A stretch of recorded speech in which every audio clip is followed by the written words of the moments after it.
Hello दोस्तों, आज हम लोग पढ़ने वाले हैं बीजीय व्यंजक। तो चलिए शुरू करते हैं बीजीय व्यंजक। हमने पिछले क्लास में पढ़ रखा था क्या, बीजीय व्यंजक के बारे में। ठीक है, तो बीजीय व्यंजक क्या होते हैं? बीजीय व्यंजक बोले तो क्या है, या मैथ की वह शाखा है, बोले तो गणित की वह शाखा है जिसके अंतर्गत हम किसी भी क्या नंबर वाले चिन्ह तथा संख्यात्मक चिन्ह, यानी नंबर वाले बोले तो 0 से 9 तक के अंकों का, ठीक है, और अल्फ़ाबेट वाला बोले तो क्या A to Z वाले नंबर के रिलेशन बोले तो किसके साथ, ये जो मैथमेटिकल ऑपरेशन थे, गणितीय संक्रियाएं, उसके साथ हम लोग देखेंगे। जैसे अगर हम लोग देखते हैं यहाँ पे क्या, ये 2x प्लस वाई, तो ये क्या है दोस्तों, ये एक बीजीय व्यंजक है। ठीक है, अब यहाँ पे आप देख पा रहे हो ये क्या है, आपका 2 क्या है, ये आपका क्या है, ये संख्या है, ठीक ना, क्या है, संख्यात्मक चिन्ह, क्या है, संख्यात्मक चिन्ह, ठीक है। और ये अगर y देखें तो y आपका क्या है, ये आपका है वर्णात्मक चिन्ह, ठीक है, क्या बोल सकते हैं, वर्णात्मक चिन्ह, बोले तो ये क्या है, वर्ण है, आपका क्या है, वर्ण है, ठीक है। और ये देखिए ये प्लस यहाँ पे आपको क्या दिख रहा है, जोड़ का चिन्ह दिख रहा है, और ये दोनों के बीच में गुना का चिन्ह, तो ये दोनों क्या है, गणितीय संक्रियाएं, क्या है, गणितीय संक्रियाएं, ठीक है दोस्तों। तो ये आपका क्या था, ये आपका था बीजगणित, ठीक है।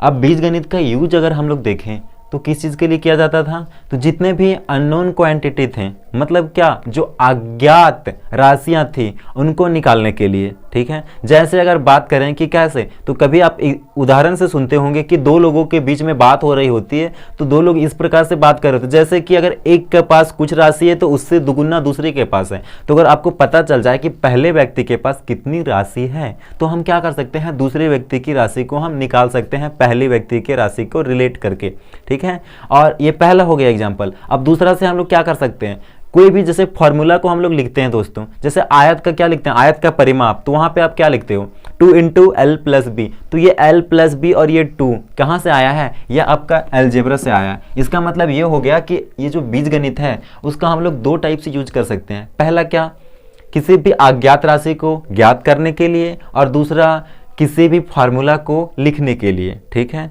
अब यहाँ पे देखिए, जब आप अलजेब्रा पढ़ना शुरू कीजिएगा बीजगणित, तो यहाँ पे आपको दो टाइप को सिंबल मिलेंगे, ठीक है। एक क्या थे आपके संख्यात्मक चिन्ह, और दूसरे क्या थे ये वर्णात्मक चिन्ह, ठीक है। वर्णात्मक बोले तो अल्फाबेट वाला A to Z वाला, ठीक है, ABCD Z तक मिलेगा, और दूसरा क्या मिलेगा, 0 to 9 तक मिलेगा, ठीक है। अब यहाँ पे क्या आता है, चर, ठीक है। चर का मतलब होता है जो क्या हो जाए, हमेशा चेंज होते रहे, ठीक है। तो यहाँ पे देखिए जो क्या होता है, ABCD वाला होता है आपका टर्म A to Z, ठीक है, A to Z जो होता है इसी को हम क्या बोलते हैं, चर। क्योंकि हमेशा जब भी आप कभी देखिएगा तो कभी क्या होता है, A का वैल्यू 5, या तो X का वैल्यू कभी 5 रहेगा, तो कभी 7 हो जाएगा, तो कभी 10 हो जाएगा, ठीक है। तो इस टाइप से हम बोल सकते हैं कि ये सारे क्या है, ये आपके हो जाएंगे चर। चर का मतलब बदलने वाला, ठीक है, चलने वाला, मतलब हमेशा चलते रहेगा, बदलते रहेगा, ठीक है।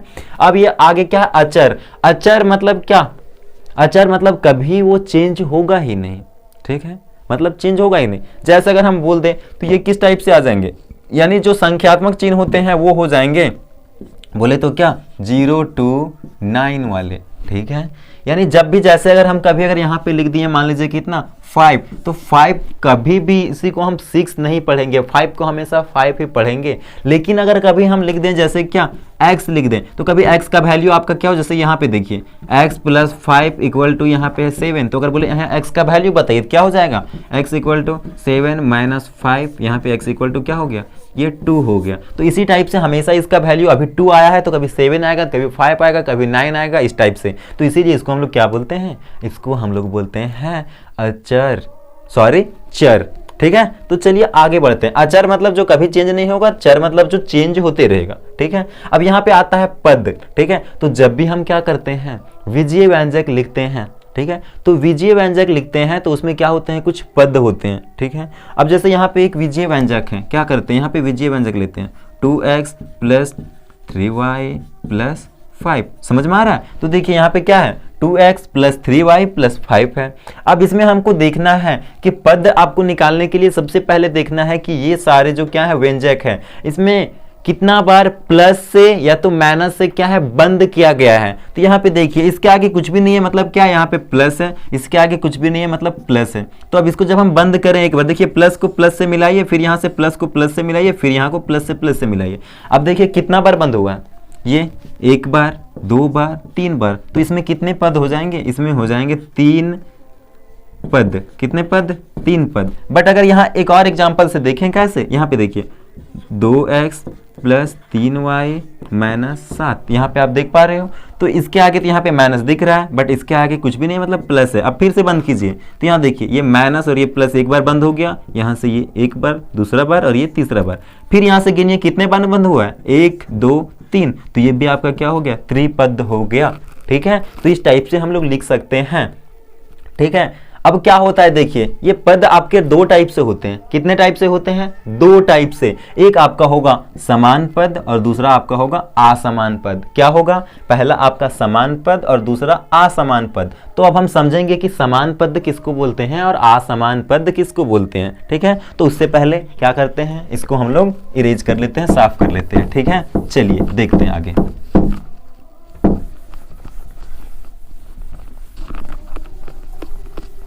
चलिए, तो यहाँ पे देखिए क्या है, जब हम पद पढ़ रहे हैं तो समान पद होने के लिए जो आपका क्या दे दिया रहेगा, जिसमें 2 या 2 से अधिक पद, जिसमें क्या हो, सभी का आपका जो चर है वो अगर समान रहेगा तो उसी को हम बोलेंगे समान पद। क्या होना चाहिए दोस्तों, चर होना चाहिए समान। तो यहाँ पे हम देख लेते हैं, जैसे देखिए समान पद होने के लिए क्या होना चाहिए, यहाँ 7x है, इधर से 8x, यहाँ पे 9x। अब देखिए इसमें से क्या है, ये चर है आपका, इसमें क्या है, x है। तो ये तीनों क्या है, आपके समान पद है। इसी तरह से यहाँ देखिए 8xy 15xy, यहाँ से -25xy। अब यहाँ पे देखिए हमको नंबर वाले टर्म को नहीं लेना है, इसको नहीं लेना है, हमको लेना किसको है, ये जो आपको दिख रहे हैं ये सब, यानी बोल सकते हैं क्या, आपको लेना है चर को। ठीक है, तो यहाँ देखिए ये इसमें भी xy है, इसमें भी xy और इसमें भी xy है, मतलब ये तीनों क्या हो गए, ये तीनों आपको हो गए हैं क्या,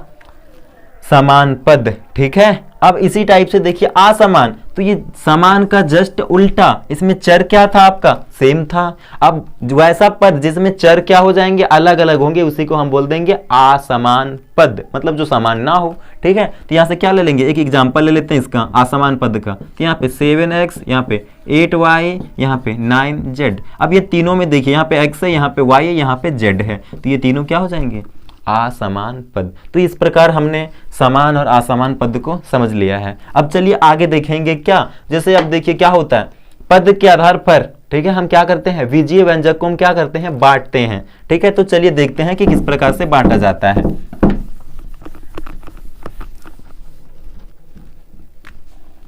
ये क्या है, आपका पद है, इसी के आधार पर हम क्या करते हैं, विजीय व्यंजक को बांटेंगे। तो क्या होगा, पहला तो आपका एक पद होगा, जिसमें क्या रहेगा, एक पद। ठीक, दूसरा में क्या रहेगा, 2 पद। कितना रहेगा, 2 पद रहेगा। और तीसरा में आपका क्या रहेगा, 3 पद, 3 पद।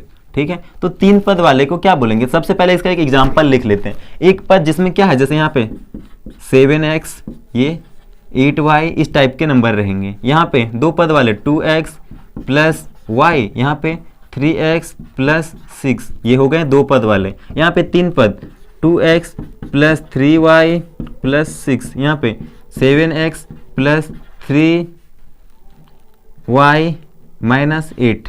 अब यहाँ पे देख पा रहे हैं इसमें कितना, ये एक पद है, एक पद का उदाहरण है, और ये 2 पद का और ये 3 पद का। ठीक है, तो एक पद वाले को हम क्या बोलते हैं, एक पदी। क्या बोलेंगे, वैसा व्यंजक जिसमें एक पद हो तो उसको बोलेंगे एक पदी व्यंजक। क्या बोलेंगे, एक पदी। ठीक है, और जिसमें 2 पद हो उसको हम लोग बोलते हैं द्विपदी। क्या बोलते हैं, द्विपदी। क्या बोलेंगे, द्विपदी। अब यहाँ पे जिसमें 3 पद रहेगा उसको हम क्या बोलेंगे, त्रिपद या तो त्रिपदी। ठीक है, ये क्या हो गया, एक पदी व्यंजक का उदाहरण ये है, ये द्विपदी का और ये त्रिपदी का। ठीक है, अब आगे देखिए, यहाँ पे हम लोग सीखेंगे क्या, विजीय व्यंजक का योग। तो हम देखिए योग या तो क्या, घटाव बोल सकते हैं, तो जोड़ या तो घटाव हम क्या कर सकते हैं, जो व्यंजक समान हो उसी का हम जोड़ निकाल सकते हैं या तो घटाव कर सकते हैं, ठीक है, असमान का नहीं निकाल सकते हैं, ठीक है। तो हम लोग यहाँ पे देख लेंगे क्या, समान बीजीय व्यंजकों का योग। तो चलिए शुरू करते हैं। देखिए यहाँ पे क्या है, आपका पहला क्वेश्चन दे रखा है x + 2y को जोड़ना है किसके साथ, 3x + 5y के साथ। ये पहला क्वेश्चन हम लोग सॉल्व करने का प्रयास करेंगे। क्या है आपका पहला क्वेश्चन, x + 2y, इसी को हमको जोड़ना है किसके साथ, 3x + 5y के साथ, ठीक है। तो आप ये क्वेश्चन को देख पा रहे होंगे। तो चलिए देखते हैं। यहाँ पे सबसे पहले हम लोग क्या करना है, ये एक यहाँ से यहाँ तक क्या है, एक व्यंजक है और ये दूसरा व्यंजक है। अब ये दोनों को हमको क्या करना है, जोड़ना है। तो जोड़ने के लिए चलिए सबसे पहले इसको हम लोग लिख लेते हैं, कुछ भी नहीं करना, ऐसे ही लिख दीजिए, ठीक है। ये क्या है, पहला व्यंजक को आप इसी तरह लिखो, क्या करो, x + 2y। अब इसको क्या करना है, जोड़ना है, तो इसके लिए यहाँ पे जोड़ का चिन्ह दे देंगे, यहाँ पे क्या, 3x + 5y लिख दिए। अब आगे बढ़ते हैं। देखिए अगला स्टेप में क्या होगा, जो समान पद है उसको एक साथ लिख दीजिए। तो यहाँ पे क्या है, x है तो इसको लिखिए। अब x वाला पद और कहीं दिख रहा है तो आपका आंसर होगा ये दिख रहा है, तो इसको हम यहाँ पे लिख देंगे +3x। अब देखिए ये y वाला था तो इसको ऐसे ही लिख दीजिए। क्या y वाला और कहीं दिख रहा है, यहाँ पे है, तो अब यहाँ क्या करो, लिख दो 5y, ठीक है। अब देखिए जो एक जैसा है उसको जोड़ दो। तो देखिए यहाँ पे सबसे पहले हमको जोड़ने के लिए क्या देखना, नंबर को देखना है। तो देखिए यहाँ पे कितना है, 3 है, तो इसी प्रकार यहाँ सिर्फ x दिख रहा है, तो x के पहले कुछ भी नहीं दिख रहा है, मतलब क्या होगा आपका 1 होगा। तो यहाँ पे 3x है और ये कितना x है, 1x, तो कितना हो जाएगा, 3 और 1 4, और ये लिख दीजिए x, ठीक है। अब इसी टाइप से यहाँ पे ये क्या है, प्लस में ही है, तो यहाँ पे प्लस हो जाएगा। ये देखिए कितना है, 5y और ये 2y, तो 5 और 2 कितना हो जाएगा आपका 7y। इस प्रकार ये हमारा हो गया आंसर, ठीक है। चलिए अब अगला क्वेश्चन देखते हैं, इसी का दूसरा क्वेश्चन है। देखिए दूसरा क्वेश्चन क्या है, 7x + 3y को जोड़ना है किसके साथ, 8x + 7y + 6 के साथ, ठीक है। क्या है आपका, 7x + 3y को जोड़ना है किसके साथ, 8x + 7y, 8x + 7y + 6 के साथ में, ठीक है। तो चलिए फिर से वही काम करना है, जोड़ने टाइम कुछ भी नहीं करना है, सिंपल उसको लिख देना है और जोड़ देना है। तो चलिए देखते हैं आगे क्या है, 7x + 3y + 8x + 7y और ये +6 लिख दिए। अब चलिए देखते हैं यहाँ पे क्या करना है, ये x वाला टर्म को एक साथ लिखिए, ये 7x है और इधर से क्या दिख रहा है, ये वाला, ये दोनों को लिखिए यहाँ पे 7x + ये वाला 8x। अब ये y वाला टर्म को 3y + 7y + 6। अब देखिए यहाँ पे 7 और 8 कितना हो जाएगा, 15x होगा ना। इसी टाइप से ये प्लस है तो +3 और 7 10y, और ये देखिए +6।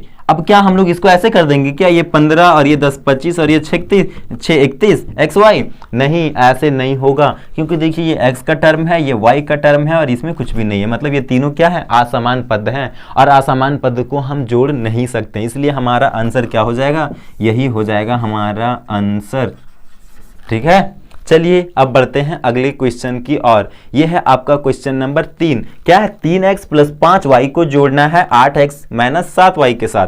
क्या है अगला क्वेश्चन हम लोगों का, क्या है, तीसरा क्वेश्चन है, 3x + 5y को जोड़ना है किसके साथ, 8x - 7y के साथ। तो चलिए देखते हैं, कुछ भी नहीं करना है, सिंपल लिखिए इसी तरह से, क्या हो जाएगा, 3x + 5y लिख दिए। अब इसके साथ यहाँ पे देखिए ये प्लस है तो प्लस लिखिए, 8x - 7y, ठीक है। अब चलिए देखते हैं क्या हो जाएगा, ये x वाले टर्म को एक साथ लिखिए, 3x + 8x यहाँ से +5y और ये -7y, ठीक है। अब देखिए यहाँ पे कितना है, 8 और ये 3 कितना हो जाएगा आपका, 11x हो गया। अब यहाँ पे देखिए ये 7 माइनस में है और ये 5 प्लस में है, तो माइनस प्लस होता है माइनस, और साइन किसका लगेगा आपका, बड़ा का। तो बड़ा कौन है, 7 या 5, तो आपका आंसर क्या होगा, 7। तो 7 का साइन क्या है, माइनस, तो यहाँ लगा देंगे माइनस, और 7 में 5 घटा देंगे तो बच जाएगा 2y। ये हो गया आपका आंसर, ये क्या हो गया, ये हो गया आपका आंसर, ठीक है। आशा करता हूँ यहाँ तक आप लोग को समझ में आ रहा होगा। तो चलिए वीडियो में बने रहें, देखते हैं अगला क्वेश्चन, इसी का क्वेश्चन नंबर 4 है, ठीक है। देखिए क्वेश्चन नंबर 4 बोल रहा है 3x माइनस 7y को जोड़ना है आपको किसके साथ, 8x माइनस 5y के साथ। किसके साथ, 3x माइनस क्या है 7y, और इसी को जोड़ना है किसके साथ, 8x माइनस 5y के साथ में। ठीक है, तो चलिए देखते हैं, अब इसी को आगे बढ़ाते हैं। ठीक है, तो यहाँ पे क्या करना है, 3x माइनस 7y लिख दिए हैं। अब इसके बाद क्या करना है, जोड़ रहे हैं इसलिए यहाँ पे लगा देंगे प्लस, और यहाँ पे 8x माइनस 5y। ठीक है, अब अगला स्टेप में हम लोग को कुछ भी नहीं करना है, सिंपल देखिए, जो समान पद है उसको एक साथ लिखेंगे और जो असमान पद है उसको दूसरे साथ लिख देंगे। ठीक है, उसके बाद क्या करेंगे हम लोग, जो अगर समान पद रहेगा जो जुड़ेगा तो उसको जोड़ देंगे और जो घटेगा उसको क्या करेंगे, घटा देंगे। ठीक है, चलिए आगे देखते हैं। यहाँ से क्या है 3x, यहाँ से प्लस 8x और ये माइनस 7y, और इधर से क्या हो जाएगा माइनस 5y। तो चलिए देखिए ये दोनों क्या है, एक जैसे हैं, और देखिए जो एक जैसे होते हैं उन लोग में दोस्ती बहुत जल्दी हो जाती है। ठीक है, तो इसीलिए क्या कर लेगा, ये दोनों दोस्त बन जाएगा, मतलब ऐड हो जाएगा। तो ये 8 और 3 कितना हो जाएगा 11x। इसी तरह से ये दोनों क्या है, एक ही जैसा है, ये y वाला दोनों पद है तो एक साथ हो जाएंगे। ये माइनस और ये माइनस होगा प्लस, बट साइन लगेगा माइनस का। ठीक है, तो यहाँ लगा दिया माइनस, और 7 ये 5 12y, ये हो गया आपका आंसर। इस प्रकार हम लोगों ने आज क्या देखा, आज देखा हम लोगों ने क्या, विजय व्यंजक का क्या था, आपका इंट्रोडक्शन था, परिचय था। ठीक है, उसके बाद क्या था, चर, अचर, पद और विजय व्यंजकों का योग। ठीक है, तो विजय व्यंजक आपका क्या था, विजय व्यंजक आपका था गणित की वह शाखा जिसके अंतर्गत हम लोग क्या करते हैं, संख्यात्मक चिन्ह तथा वर्णात्मक चिन्हों का संबंध किससे देखते हैं, गणितीय संक्रियाओं के साथ देखते हैं। ठीक है, उसी को हम क्या बोलते हैं, विजय व्यंजक। ठीक है, अब विजय व्यंजक में हम लोग क्या देखते हैं, दो टाइप के टर्म आते हैं, एक चर और अचर। तो चर क्या होता है, जो वर्णात्मक चिन्ह होता है यानी A to Z वाला, उसी को हम बोलते हैं चर, और अचर क्या होता है, जो संख्यात्मक चिन्ह होता है उसी को हम क्या बोलते हैं, अचर। ठीक है, अब ये हो गया। जब हम क्या करते हैं, विजय व्यंजक लिख देते हैं तो उसमें क्या आते हैं, पद आते हैं। ठीक है, अब ये पद क्या होता है, तो पद विजय व्यंजक का क्या होता है, भाग होता है जो प्लस या माइनस के चिन्ह से घिरा हुआ होता है। ठीक है, तो देखिए यहाँ पे अब पद के आधार पर हम लोग क्या देखें, दो टाइप के पद होते हैं, एक समान और असमान। ठीक है, जब पद को हम लोग क्या किए थे, फिर फर्दर डिवाइड किए, आगे क्या किए, आगे भी विभाजित किए, तो क्या हो गया आपका एक पद, द्विपद और त्रिपद। ठीक है, जिसमें एक ही क्या रहेगा, आपका एक पद रहेगा जिसमें क्या, जैसे 7x वो क्या था, एक पद का उदाहरण था। दूसरा जैसे क्या हो जाएगा 7x प्लस 5, तो वो द्विपद हो गया। और इस तरह से 2x प्लस 3y प्लस 5, ये क्या हो जाएगा, त्रिपद का उदाहरण हो जाएगा। ठीक है, यहाँ पे देखिए थे समान और असमान। समान पद उसको बोलेंगे जिसमें क्या रहेगा, वैसा पद जिसमें क्या चर क्या हो, समान हो, उसी को क्या बोलेंगे हम, समान पद। और असमान जिसमें क्या हो जाएगा, चर असमान रहेंगे। ठीक है, दो या दो से अधिक पद जिसमें क्या हो जाएंगे, चर क्या रहेंगे, असमान रहेंगे, उसी को क्या बोलेंगे, असमान पद। अब जब हम लोग को जोड़ना है या घटाना है, ठीक है, किसको, विजय व्यंजक को, तो हम लोग देखेंगे क्या समान पद है या नहीं। समान पद जब रहेगा तो हम क्या करेंगे, जोड़ देंगे, और समान पद नहीं रहेगा तो उसको वैसे ही लिख देंगे। जैसे अगर यहाँ पे बात करें, क्या यहाँ पे देखेंगे 5x और इधर से क्या है ये 7y, अब बोल दिए ये दोनों को जोड़ने, तो आपको कुछ भी नहीं करना, जोड़ सकते बट ऐसे ही लिख दो 5x प्लस 7y, ये हो गया आपका क्या, इसको हम जोड़ चुके हैं। लेकिन अगर बोल दें ऐसे 5x यहाँ से 2x, ये दोनों को जोड़ना है, तो क्या है देखिए ये समान पद है, तो समान पद है तो ये दोनों को जोड़ देंगे, 5 और ये 2 7y, इस टाइप से हो जाएंगे। सॉरी यहाँ पे x, ये क्या हो जाएगा 7x। तो आज का वीडियो यहीं पे समाप्त करते हैं, फिर मिलते हैं नेक्स्ट वीडियो में।